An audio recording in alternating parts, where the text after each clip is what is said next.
तैयार है तो बहुत अच्छी बात है। तो आज का भगवत गीता श्लोक इंदुलेखा माता जी लेंगे।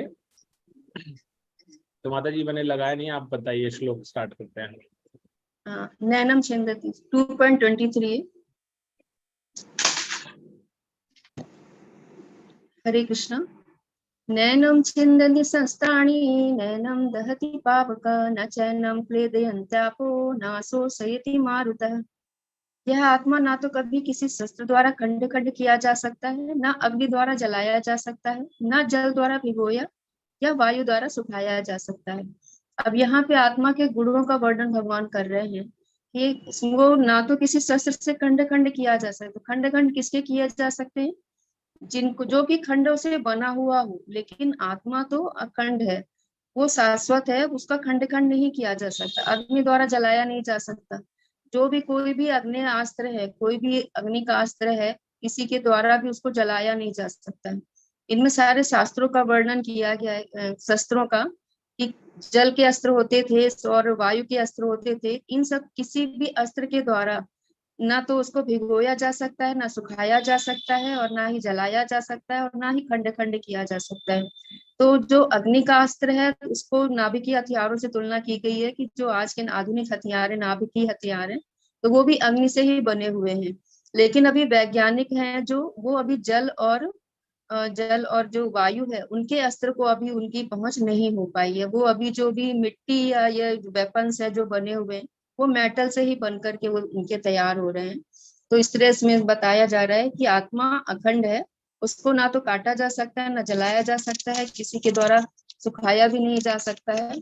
अब सुखाया कैसे नहीं जा सकता? कोई चीज अगर गीली हो उसको सुखाया जाएगा, या कोई चीज सूखी हो उसको भिगोया जाएगा। तो आत्मा तो ये गुण ही नहीं है उसमें, तो ये कैसे किया जा सकता है? इसलिए इनसे इनका विवरण दिया गया इसमें कि ऐसा अब आत्मा के साथ नहीं किया जा सकता। तो पहले के समय में जो था कि वायु के भी अस्त्र होते थे और जल के भी अस्त्र होते थे, नाभिकीय हथियार यानी कि अग्नि अस्त्र भी होते थे, जैसा कि हम लोग महाभारत वगैरह में हम लोगों ने देखा भी है कि इस तरह के अस्त्र थे उस समय। लेकिन आज के युग में ये वायु अस्त्र, जल अस्त्र, ये सब अभी नहीं पहुंचे हैं। सिर्फ मेटल के जो अस्त्र हैं वहां तक ही वैज्ञानिकों की धारणा पहुंच पाई। फिर सेकंड पैराग्राफ में प्रभुपाद जी मायावाद का खंडन करते हुए बोल रहे हैं कि यहाँ पर भगवान ने मायावाद का पूरी तरह से खंडन किया है कि इस तरह से खंड खंड नहीं किया जा सकता उसको, यानी कि आत्मा अखंड है। मायावादी की क्या सोच होती है कि आत्मा एक है और उसी से अलग अलग जीवात्माएं निकली हैं, और उसके बाद जैसे जीवात्माएं निकल रही हैं और फिर उनका भगवान का अस्तित्व ही समाप्त हो जाता है। तो ऐसा नहीं होता कि जैसे कि आटे का हमने गूंथा और उससे एक एक लोई अलग करी तो फिर आटा समाप्त हो गया। तो इस तरह से नहीं होता है। आत्मा भी, परमात्मा एक है और आत्मा, हम लोग परमात्मा के सूक्ष्म अंश है। भगवान विभु हैं और हम लोग उनके अंश मात्र हैं, बिल्कुल हम लोग अणु मात्र हैं। तो इस तरह से बताया जा रहा है कि मायावाद का पूरी तरह से इसमें खंडन किया है कि हम लोग भगवान के सनातन अंश है, हम लोग दास हैं भगवान के, हम लोग जीवेर स्वरूप है, कृष्णेर नित्य दास।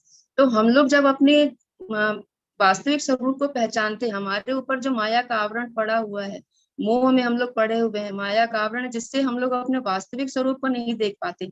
तो जब हम ज्ञान लेते हैं, गुरुओं के माध्यम से समझते हैं कि आत्मा क्या है।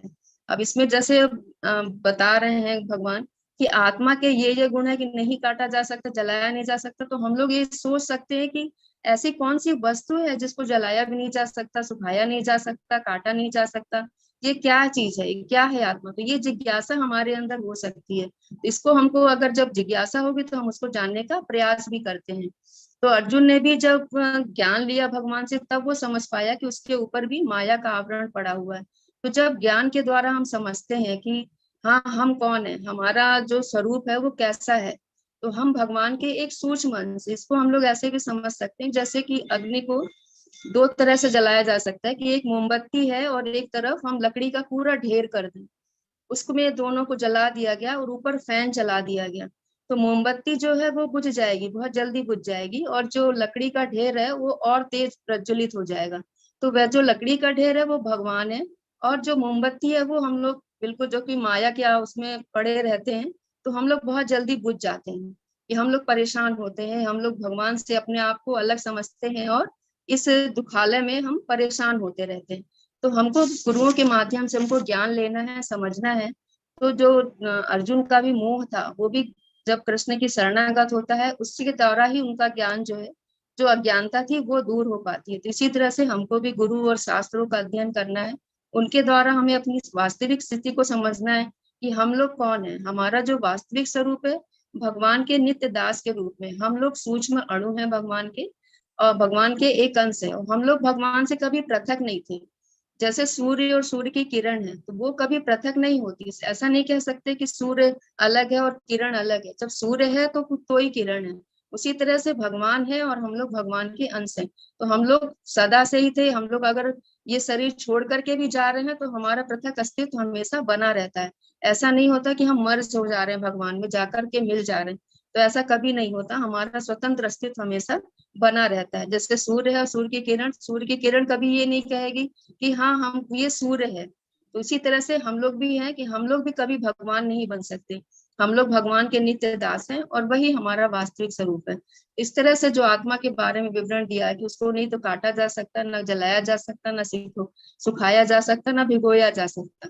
यानी कि आत्मा के ये जो गुण है वो शाश्वत है, सदैव से था, आत्मा सदैव से है और हमेशा ही रहेगी। उसी तरह से भगवान भी सदा से हैं, पहले भी थे, हैं और हमेशा से रहेंगे, और हम लोग भी उनके दास हैं और हमेशा हमारी स्थिति दास की ही रहेगी। हरे कृष्ण प्रभु।